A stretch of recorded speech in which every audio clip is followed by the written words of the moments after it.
Salve, salve nação tricolor! Vamos analisar a partida de ontem contra o Cobressal pela Libertadores. Houve bastante discussões em torno da escalação com 3 zagueiros.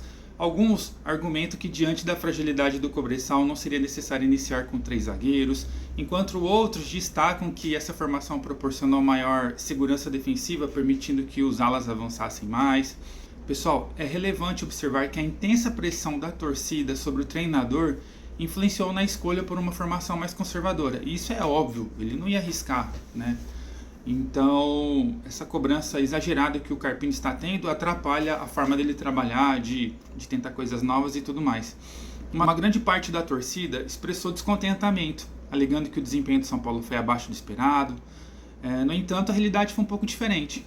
Para mim, é desafiador chegar aqui e divergir da opinião predominante, que muitas vezes busca aprovação fácil, like, ou critica o técnico de forma exagerada devido à tendência da maioria. O Cobressal, ele passou a maior parte do jogo com os 10 jogadores posicionados defensivamente atrás da linha média do campo, evidenciando assim uma estratégia focada na defesa e na busca por um empate, como indicado pela demora a reiniciar o jogo, a cera nas faltas. Agora a gente vai ver os dados do confronto. Vamos analisar esses dados. Posse de bola, 72% para o São Paulo contra 28% do Cobressal. Chutes, 26% do São Paulo contra 6% do Cobressal. Chutes a gol, 8% do São Paulo, 2% do Cobressal. Inclusive aquelas duas grandes defesas do Rafael. Passes, 587 do São Paulo, 238 do Cobressal. Precisão nos passes, 89% do São Paulo e 66% do Cobressal. Isso porque o time não tem estrutura, o time é desorganizado. 89% de precisão nos passes.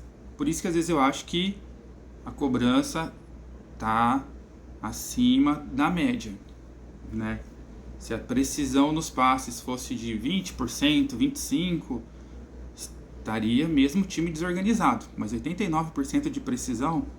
Faltas, 11 faltas cometeu São Paulo, 12 Cobressal. Cartões amarelos, 3 São Paulo, 5 Cobressal. Nenhum cartão vermelho. 4 impedimentos para o São Paulo, 1 para o Cobressal. E 7 escanteios para o São Paulo e 4 para o Cobressal. Era inevitável que o desafio do jogo fosse intenso, uma vez que a equipe adversária adotou uma postura mais defensiva. Na Copa Libertadores, todos os times são competitivos. Cada confronto ele é único. Não tem dessa de time pequeno. Cada jogo é um jogo, cada jogo é uma história. Ah, mas o Cobressal não ganhou nenhuma partida esse ano no Campeonato Chileno. Não tem problema.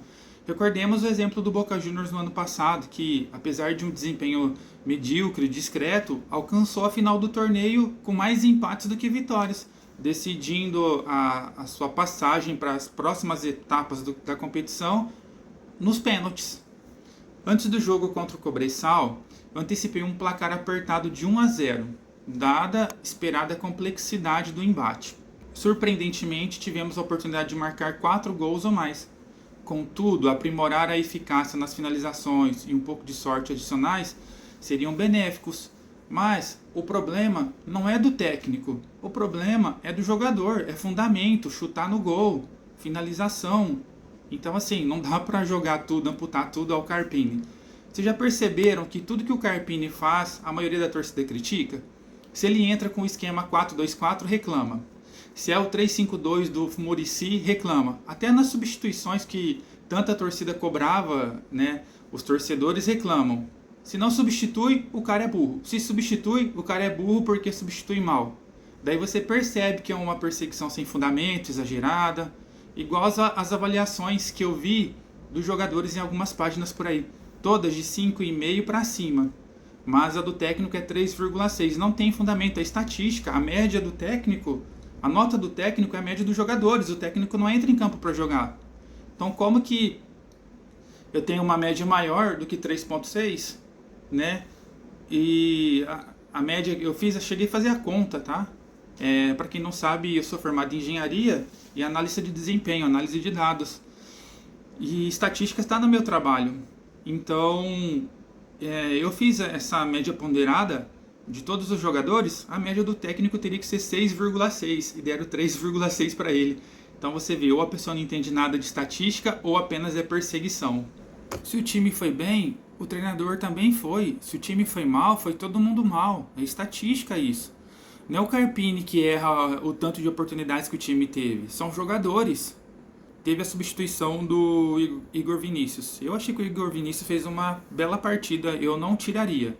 Mas a substituição que ele fez, os jogadores que colocou no lugar, chegamos ao gol. E muita gente criticando. Foi tirar o Igor Vinícius, não sei o que, não sei o que. Por que não falar a parte boa, que melhorou o time ofensivamente? A meu ver, a equipe não está desempenhando futebol excepcional. Embora a quantidade de oportunidades criadas, a posse de bola e a conquista dos 3 pontos sejam aspectos cruciais.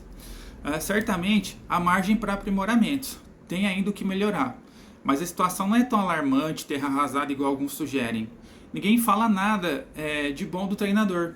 É crítica e mais crítica. Ninguém falou das substituições que geraram os resultados, da entrega do Rames, que jogou os 90 minutos, deu o carrinho. Só falou de coisas ruins. O time ganhou e as pessoas só falam do Carpini, não falam dos jogadores individualmente, só o Carpini. Mas o Cobressal, time pequeno, quase marcou 2 gols. Que quase marcou 2 gols? Aquela defesa que o Rafael fez não foi milagre. Milagre era o que o Rogério fazia quando jogava no São Paulo. Aquilo é milagre. Aquela defesa no final do Mundial contra o Gerrard, aquilo é milagre. E não a defesa do Rafael, foi uma boa defesa, mas não um milagre.